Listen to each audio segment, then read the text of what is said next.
तस्मै श्री गुरुवे नमः। श्री चैतन्य मनोभीष्टं स्थापितं येन भूतले स्वयं रूपं तदा मह्यं ददाति स्वपदान्तिकं। वन्देऽहं श्रीगुरुं श्रीयुतापदकमलं श्रीगुरून् वैष्णवांश्च श्रीरूपां साग्रजातां सहगणाद्वैतं सावधूतं परिजनसहितं कृष्ण चैतन्यदेव श्रीराधा कृष्ण पादान् सहगण ललिता श्रीविशाखान्विताश्च। नमः ओं विष्णुपादाय कृष्णप्रेष्ठाय भूतले श्रीमते भक्तिवेदांत स्वामिनिति नमस्ते सरस्वती देवे गौरवाणी प्रचारिणे निर्विशेष शून्यवादी पाश्चात्य देशतारिणे। नमो महावदान्याय कृष्ण प्रेम प्रदायते कृष्णाय कृष्ण चैतन्य नाम्ने गौरत्विषे नमः। हे कृष्णा करुणा सिंधु दीनबंधु जगत्पते गोपेश गोपिका कांत राधा कांत नमोस्तुते। तप्त कांचन गौरांगी श्री राधे वृंदावनेश्वरी वृषभानुसुते देवी प्रणमामि हरिप्रिये। वाञ्छाकल्पतरुभ्यश्च कृपा सिन्धुभ्येव च पतितानां पावनेभ्यो वैष्णवेभ्यो नमो नमः। जय श्री कृष्ण चैतन्य प्रभु नित्यानंद श्री अद्वैत गदाधर शिवासादि गौर भक्तवृंद। हरे कृष्णा कृष्णा कृष्णा हरे हरे हरे राम राम राम हरे हरे। हरे कृष्णा कृष्णा कृष्णा हरे हरे हरे राम राम राम हरे हरे। हरे कृष्णा कृष्णा कृष्णा हरे हरे हरे राम राम राम हरे हरे।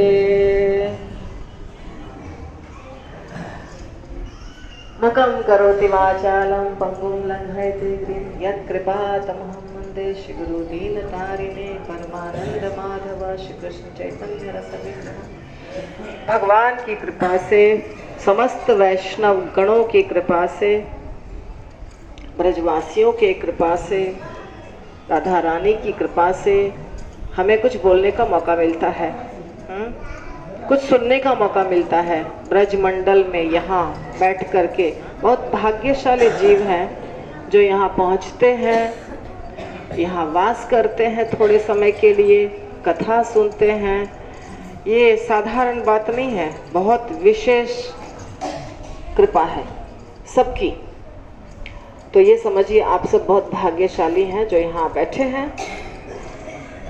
शांति बनाए रखिए, शांति से कथा का पान करिए। कथा का पान करना किसको कहते हैं? पीना, कथा को पी जाना कान के माध्यम से। बहुत मधुर होती है कथाएं, क्योंकि हमारे आचार्यगण उसको मधुर बना देते हैं। चाहे सुखदेव गोस्वामी हो, चाहे जीव गोस्वामी, रघुनाथ दास गोस्वामी, सनातन गोस्वामी, रूप गोस्वामी, कोई भी गोस्वामी हो, उनको मधुर बना देते हैं हमारे लिए। जैसे माता अपने बच्चे को रोटी मसल मसल के खिलाती है, महीन महीन बना के, वैसे ही आचार्यगण कथा को मधुर बनाते हैं। तो इसलिए चबाना नहीं पड़ता है, सीधे पी सकते हैं आप। और जिनको खांसी हो रही है थोड़ा पीछे बैठ जाइए प्लीज़, क्योंकि डिस्टर्ब हो रहा है सबको। जिनको खांसी हो रही है थोड़ा पीछे बैठ जाइए। तो हम जिस स्थान पर बैठे हैं इसका नाम है मधुवन। ये बहुत प्रसिद्ध वन है। जैसे काम्य वन भी बहुत प्रसिद्ध वन था, मधुवन भी बहुत प्रसिद्ध वन है। हमने आपको 12 वनों को दिखाने का प्रॉमिस किया था, वादा किया था, लेकिन हो नहीं पाएगा क्योंकि शेड्यूल बहुत गड़बड़ हो गया है। जितना संभव है और जो बहुत प्रमुख है वो दर्शन करा रहे हैं। तो ये मधुवन है। इस जगह बहुत सारी लीलाएं हुई हैं। एक बहुत प्रमुख लीला है ध्रुव महाराज की, जहां आप अभी बैठे हैं, ये स्थान है ध्रुव टीला। ध्रुव महाराज की दो माता थी इस कथा से संबंधित, एक अपनी माता उनकी और एक सौतेली माता। अपनी माता का नाम सुनीति और सौतेली माता का नाम सुरुचि था, और पिता का नाम था उत्तानपाद। तो उत्तानपाद ज़्यादा प्रेम करते थे सुरुचि से। ध्रुव महाराज सुनीति के पुत्र थे और सुरुचि का पुत्र था उत्तम। तो उत्तम अपने पिता की गोद में जाकर बैठ गया। पिता राजगद्दी पर बैठे हुए थे। ध्रुव को लगा कि मैं भी बैठूंगा, मेरे भी पिता हैं, तो वो भी जाके चढ़ गए गोद में। जैसे ही वो गोद में चढ़े, माता ने खींचकर उनको उतार दिया। बोला, तुम्हें अधिकार नहीं है पिता की गोद में बैठने का, इसके लिए तुम्हें मरना होगा, फिर से जन्म लेना होगा मेरे कोख से, उसके बाद तुम इस लायक होगे कि अपने पिता के गोद में बैठ सकते हो। 5 साल के बच्चे थे ध्रुव महाराज, लेकिन उनको बहुत क्रोध आया। क्षत्रिय थे वो। रोते रोते माता के पास गए, लेकिन माता को पहले से मालूम पड़ चुका था कि ये सब घटना घटी है नौकर चाकर के माध्यम से। तो माता ने कहा कि ये बात सच है कि तुम्हारे पिता मुझे प्रेम नहीं करते हैं, इसीलिए तुम्हारी माता ने जो भी कहा सुरुचि ने वो सही है। जब प्रेम नहीं करते हैं तो तुमको नहीं मिलेगा वो अधिकार। तो ध्रुव महाराज ने कहा कि उन्होंने ये भी कहा कि भगवान चाहेंगे तो भगवान कहाँ मिलते हैं। माता ने कहा, मैंने सुना है जंगल में मिलते हैं, जंगल में जा कर के खोजना पड़ता है, तपस्या करनी पड़ती है तो मिलते हैं। अब ये थे क्षत्रिय के पुत्र, यानी कि क्षत्रिय का खून था इनके अंदर, क्रोध बहुत ज्यादा था। इनको इच्छा हुई कि मैं भगवान को खोजूंगा और उनसे बहुत सारा धन, बहुत बड़ी संपत्ति, जो मेरे पिता और पिता के भी पिता, उनके भी पिता किसी के पास नहीं है, उतना धन संपत्ति हमको चाहिए, ताकि जैसे अभी मेरी माता ने मुझे भगा दिया, उठा दिया गोद से, वैसे फिर कभी नहीं हो मेरे जीवन में। इसके लिए उनको भगवान को ढूंढना था, भगवान से पूछना था, भगवान से मांगना था कि हमें ऐसा राज्य चाहिए। तो निकल पड़े माता को बिना बताए भगवान को ढूंढने के लिए। 5 साल का छोटा बच्चा, लेकिन जब निकले तो आपको पता है जंगल में खूंखार जानवर और तरह तरह की असुविधाएं, भोजन नहीं, पानी नहीं, वस्त्र नहीं, तो बहुत सारी तकलीफों को झेलते झेलते जंगल में भटक रहे थे। नारद मुनि बहुत बड़े प्रचारक हैं, हम लोग सब उनके सामने कुछ भी नहीं है, जुगनू के समान, अगर वो सूर्य है तो नारद मुनि को पता चल जाता है कि कहाँ अभी मेरी ज़रूरत है। तो नारद मुनि वहाँ पहुँच जाते हैं। नारद मुनि जान गए कि ध्रुव नाम का बच्चा ऐसे ऐसे भगवान की खोज में निकला है। वो पहुँच गए, प्रकट हो गए, वो कहीं भी जा सकते हैं। परिव्राजकाचार्य हैं, परिव्राजकाचार्य उन्हें कहा जाता है जो घूमते रहते हैं, एक स्थान पर स्थिर नहीं रहते हैं। तो नारद मुनि पहुंच गए और ध्रुव महाराज से कहा, मतलब ध्रुव बच्चे से कहा, किस लिए जंगल में भटक रहे हो? ध्रुव ने कहा कि ऐसे ऐसे घटना घटी है और मैं भगवान को ढूंढ रहा हूँ।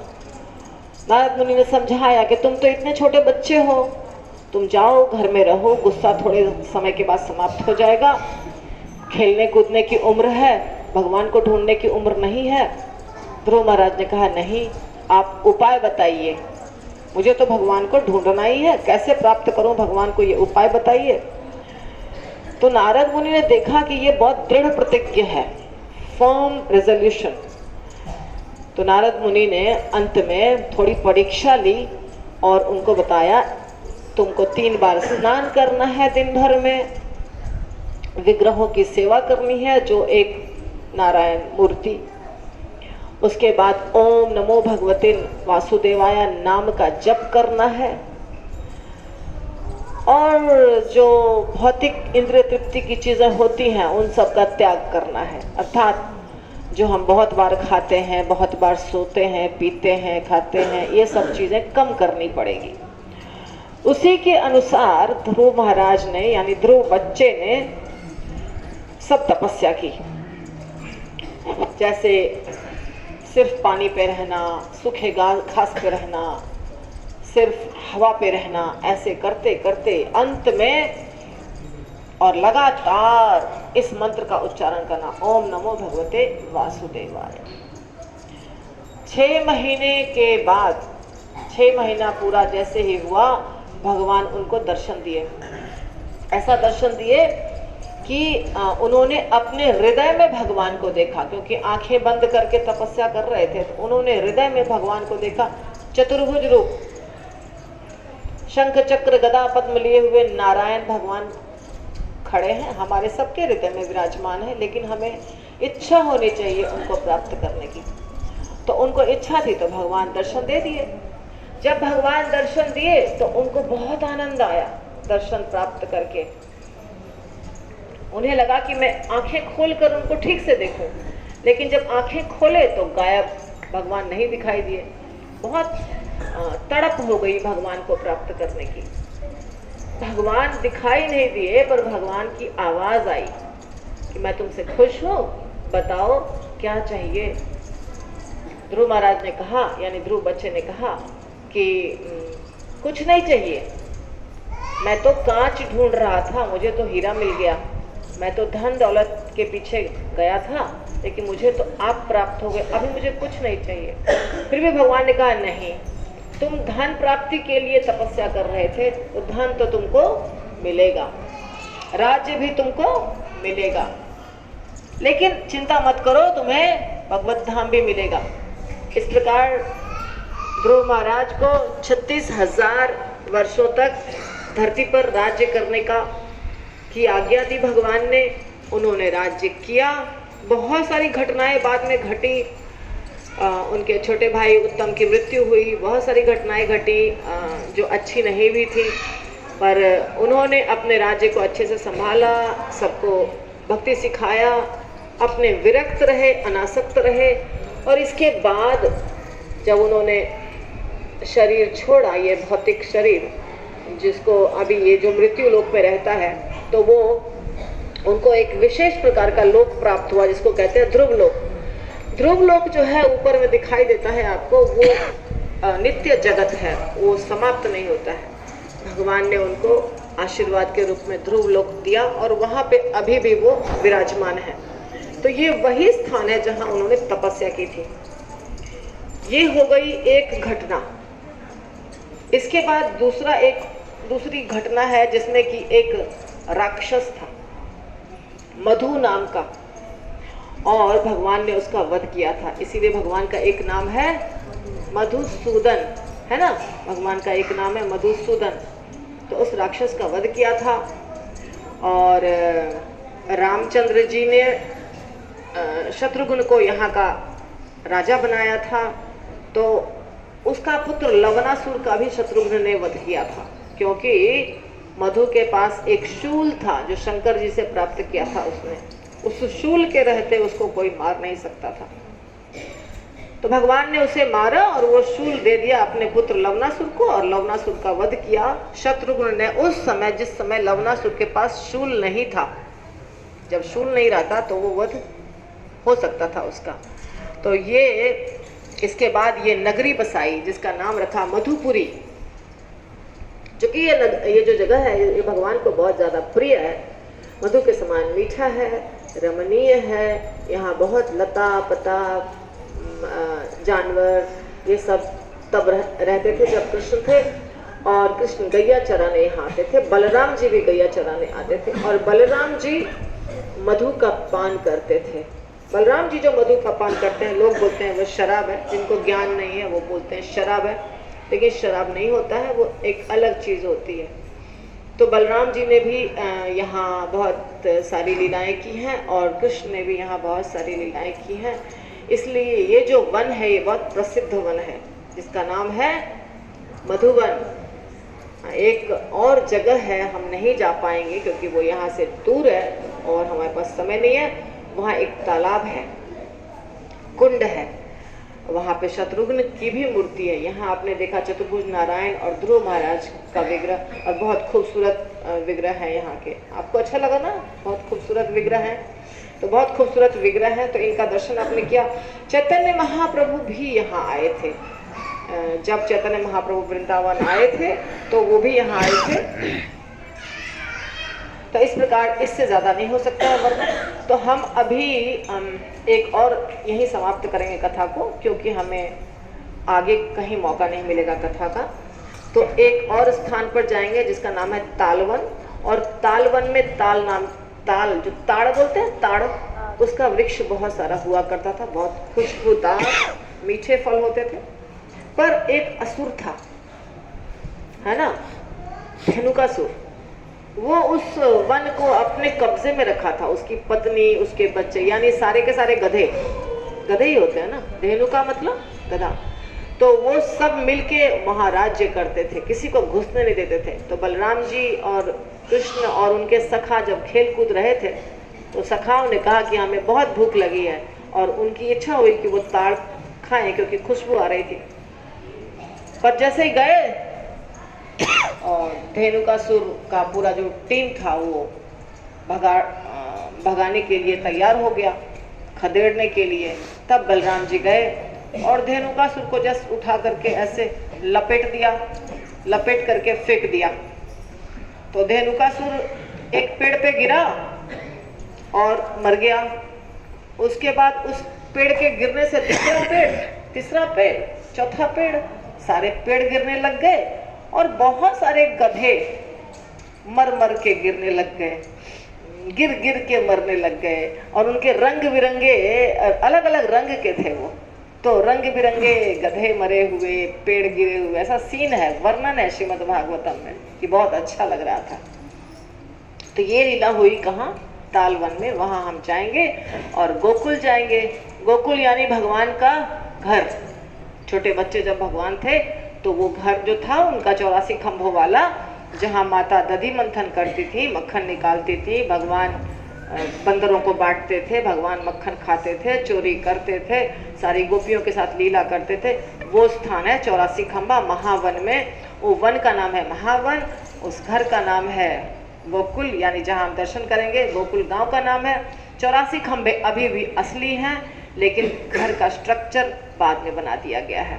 कहते हैं वो 84 खंभों की परिक्रमा करने से आपका 84 लाख योनि में भटकना बंद हो जाएगा। तो वो दर्शन करेंगे। बाहर से मंदिर का परिक्रमा कर लीजिएगा आप लोग, थोड़ा सा वहाँ पंडे टाइम लेंगे तो कुछ नहीं, ऑप्शन है। और हम जाएंगे ब्रह्मांड घाट। ब्रह्मांड घाट बहुत नज़दीक है, क्योंकि भगवान ने मिट्टी खाई थी। आप जानते हैं मिट्टी खाने की लीला। और मिट्टी खाने के बाद यशोदा माता ने जब कहा मुंह खोलो, आपको एक गीत है ना, बहुत सुंदर सा गीत, मैं नहीं मैया मोनी मैं नहीं माखन खायो, वो तो है, पर मिट्टी जो खाया था उसके बारे में माता को वो बोलते हैं झूठ कि मैंने मिट्टी नहीं खाई। तो जब कहते हैं सारे उनके दोस्त कि नहीं इसने तो मिट्टी खाई है, तो वो क्या कहते हैं, ग्वाल बाल सब बैर पड़े हैं, बरबस मुख लपटाए। ये माखन वाला ही है, ये गीत में माखन वाला ही है, मिट्टी वाला नहीं है। तो वो कहते हैं यही बात, मिट्टी वाले लीला में भी यही बात कहते हैं कि सारे बच्चे झूठ बोल रहे हैं, सच ये है कि मैंने मिट्टी नहीं खाई। ये गीत में है माखन। तो माता ने बोला मुंह खोलो, दिखाओ, दूध का दूध, पानी का पानी। तो जैसे ही मुंह खोला भगवान ने, तो माता तो पूरा भ्रमित हो गई, क्या हो रहा है। सूर्य, चंद्रमा, पृथ्वी, माता स्वयं अपने आप को, नदी, पहाड़, सारी चीजें भगवान के मुख के अंदर। तो माता सोच रही है कि मैं कहाँ आ गई, किसको देख रही हूँ, क्या देख रही हूँ। देखिए भगवान की एक शक्ति है, इसका नाम है योग माया। योग माया शक्ति के कारण बार बार भक्त भगवान को देखते हैं, फिर भूल जाते हैं और सोचते हैं ये मेरा बच्चा है, ये मेरा प्रेमी है, ये मेरा सखा है। भगवान अपनी लीला के माध्यम से दिखा देते हैं कि मैं भगवान हूँ, कई घटनाओं के माध्यम से, और फिर भी माता छड़ी लेके दौड़ती है मारने के लिए, फिर भी सखा उनके शरीर पर कूदता है। ये जो लीला होती है, 5 रस की लीला होती है अलग अलग प्रकार की, ये इसमें योग माया का कार्य होता है। ये ऐसी लीला नहीं होती है कि बस आरती दिखाया, अगरबत्ती दिखाया, धूप दिखाया और पूजा कर रहे हैं। वो है भक्त और भगवान। वो वृंदावन की लीला नहीं है। वृंदावन जिसको वास करना है या जिसको गोलोक धाम जाना है, उसका स्टैंडर्ड वो होना चाहिए जो वृंदावन के भक्तों का स्टैंडर्ड है। सख्य रस, माधुर्य रस या वात्सल्य रस, ये 3 रसों के जो भक्त हैं वो जाएंगे गोलोक धाम, क्योंकि उनको ये पता है कि ये मेरा दोस्त है, ये मेरा प्रेमी है, ये मेरा पुत्र है, इसके सिवाय उनको और कुछ पता नहीं है। तो जैसे ही पता चलता है कि अरे ये तो भगवान है, अब क्या करें, अब तो दंडवत प्रणाम करना पड़ेगा, आरती वगैरह उतारनी पड़ेगी। भगवान की माया शक्ति, योग माया शक्ति कार्य करती है, उसका दिमाग फिर से बदल जाता है। तो ऐसा क्यों होता है? लोगों के मन में ये प्रश्न उठता है, ऐसा क्यों होता है? ऐसा इसलिए होता है क्योंकि भगवान को भी आनंद आता है अपने भक्तों के साथ आदान प्रदान करने में। अगर भक्त को पता रहेगा कि ये भगवान है तो वो थोड़ा डरेगा, थोड़ा घबराएगा, थोड़ा हाथ जोड़ के खड़ा हो जाएगा, अगरबत्ती दिया करेगा। ये भगवान को पसंद नहीं है। चैतन्य महाप्रभु इसीलिए प्रकट हुए हैं। जब कृष्ण अपने धाम गए लीला करके द्वापर के बाद, तो कृष्ण ने वहां जाकर सोचा, क्या किया मैंने किसी को रस वाली भक्ति तो सिखाई ही नहीं। ये सूखा सूखा जो भक्ति करते हैं दिया अगरबत्ती वाला, इससे मुझे कोई आनंद नहीं आता है। तो मुझे तो रसों में भक्ति सिखाना है। कौन सा रस? जो प्रमुख रस है, ऊपर के 3 रस। तो वो प्रेम भक्ति, तो वो कैसे होगा? इसके लिए मुझे खुद आना पड़ेगा, और किसी में ताकत नहीं है कि भगवान की भक्ति को माधुर्य रस में सिखा सके, वात्सल्य रस में सिखा सके, सख्य रस में सिखा सके। इसीलिए भगवान चैतन्य महाप्रभु बन करके आते हैं, क्योंकि कृष्ण ये कार्य नहीं करते हैं। तो ये भाव जो है अपने आप आता है। इसके लिए प्रैक्टिस नहीं करना है हमको कि मैं एक गोपी हूँ और लहंगा पहन के, चूड़ियाँ पहन के नाचूंगा, मैं एक गोपी हूँ। इसको सहजिया कहते हैं। ये नाटक नहीं करना है। लेकिन जब हम भगवान के लीलाओं के अंदर प्रवेश करते हैं, बार बार श्रवणम करते हैं, आचार्यों के बुक्स को पढ़ते हैं, अच्छे से साधना भक्ति करते हैं, तो अपने आप स्तर पे आएंगे। अपने आप आपका दूसरा जन्म कहीं ऐसे जगह होगा जहाँ लीला चल रही है, और उसके बाद कृष्ण के धाम आप जाएंगे, गोलोक धाम जाएंगे। तो ये है ब्रजमंडल का भाव। अभी हम ब्रजमंडल में रह रहे हैं, ब्रजमंडल का ये भाव है। तो मैं कहा क्या बताते यहाँ पहुंच गई। क्या बता रही थी? हाँ, तो ब्रह्मांड घाट की लीला के बाद यशोदा माता भूल गई, देख लिया पूरा ब्रह्मांड को, फिर भूल गई, फिर वो अपना पुत्र समझने लग गई। तो ये लीला हुई ब्रह्मांड घाट में, इसलिए उसका नाम पड़ा ब्रह्मांड घाट। ब्रह्मांड घाट जो जगह है यमुना का तट, वहीं पे भगवान ने ब्रह्मांड दिखाया था माता को, इसलिए उस घाट का क्या नाम है?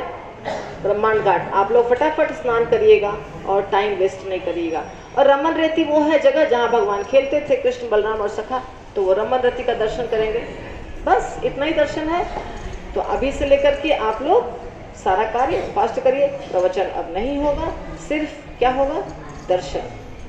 शील प्रभुपाद की जय, ध्रुव महाराज की जय, ध्रुव टीला की जय, नारायण भगवान की जय, ब्रजवासियों की जय, यहाँ के पुजारियों की जय, आज के आनंद की जय। जय जय श्री राधे।